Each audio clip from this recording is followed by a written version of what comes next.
जिस तरह ईवीएम्स को ले आया जाता है, ये सवाल बड़ा है। अधिकारी वही भाषा बोलेंगे जो उनको बोलने के लिए सरकार कहेगी।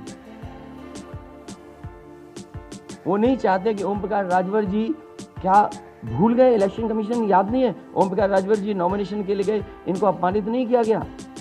क्या प्रशासन कार्रवाई कर रहा था? स्वामी प्रसाद मौर्य जी के साथ क्या व्यवहार हुआ? कोई भूल जाएगा इन बातों को? और चुनाव भर में क्या भाषण थे, क्या भाषा का इस्तेमाल था? हर जगह डराने का काम जनता को। ये अलग बात है, कम से कम इलेक्शन कमीशन को ये देखना चाहिए, खुलेआम जनता देख रही है, आज के ज़माने में लाइव है कि किस तरीके से ईवीएम्स को ले आया जा रहा था। चुनाव आयोग को सबसे पहले जिलाधिकारी बनारस पे कार्रवाई करनी चाहिए कि आखिरकार उसने किसी को कॉन्फिडेंस में क्यों नहीं लिया। अगर मशीनें जा रही थी तो प्रत्याशियों को क्यों नहीं बताया गया, पॉलिटिकल पार्टीज को क्यों नहीं जानकारी दी गई? अगर ये गाइडलाइन में है कि नहीं है इलेक्शन कमीशन की। आप ईवीएम्स को एक जगह से दूसरी जगह मूव करा रहे हैं, आखिरकार इसके लिए जिम्मेदार कौन है? आप ईवीएम लेके जा रहे हैं, अब 2 दिन की बात है, काउंटिंग होनी है।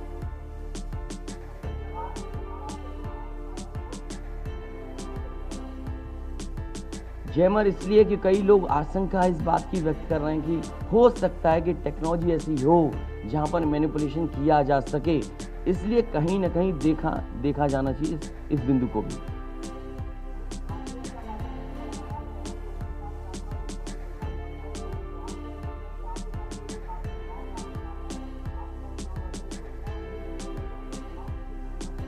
तो यही तो तरीका है, जो लड़ रहे हैं उनके बेटे ही तो लड़ रहे हैं चुनाव, जहां की ईवीएम्स पकड़ी गई हैं। और भविष्यवाणी एग्जिट पोल में कैसे आ सकती है? पॉलिटिकल लीडर्स जो बातें कहें, सत्ता के लोग बैठे हुए, वो एग्जिट पोल में कैसे दिखाई दे रहा है?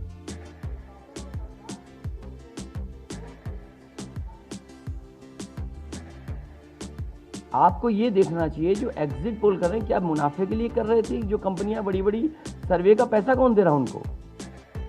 और जो डेटा दिया है चैनलों को, फ्री दिया गया है कि उपहार में दिया गया है, वो अलग बिंदु है। कोई इतनी बड़ी एक्सरसाइज कर रहा है, उसका फाइनेंशियल बर्डन कौन उठा रहा है?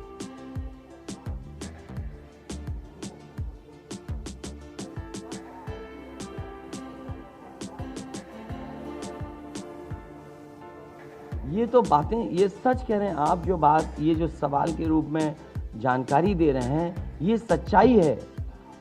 जो आप सवाल के रूप में दे रहे हैं, ये सच्चाई है। आप बताइए, इनके साथ गलत व्यवहार हुआ, क्या कार्रवाई की प्रशासन ने? वीडियोज हैं सबके। जब ये नॉमिनेशन के लिए गए आप, क्या वीडियो अवेलेबल नहीं है? क्या कार्रवाई हुई उसमें? स्वामी प्रसाद मौर्य जी के ऊपर जो अटैक हुआ, उसमें क्या कार्रवाई हुई? मेरे क्षेत्र में जो प्रत्याशी चुनाव लड़ने आया, तो उसने अपने आप अपनी गाड़ी तोड़ी, अपने आप गाड़ी तोड़ी खुद की, और आरोप लगाए समाजवादियों पर।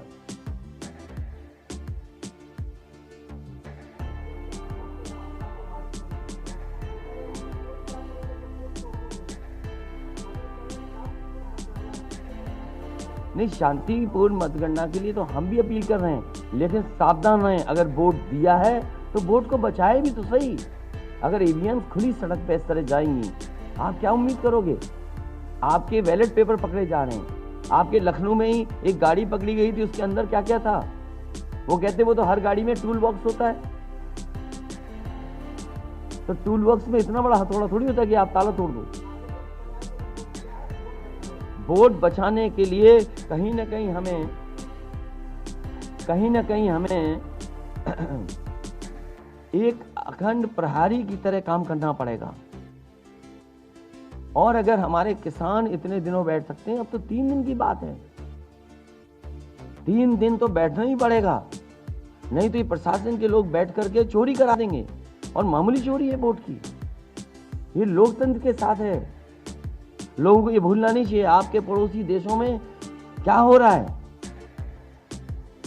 इसलिए मैं ये भी गाइडलाइन पढ़ना चाहता हूं कि जो ईवीएम के मूवमेंट के लिए जो मुझे जानकारी मिली है,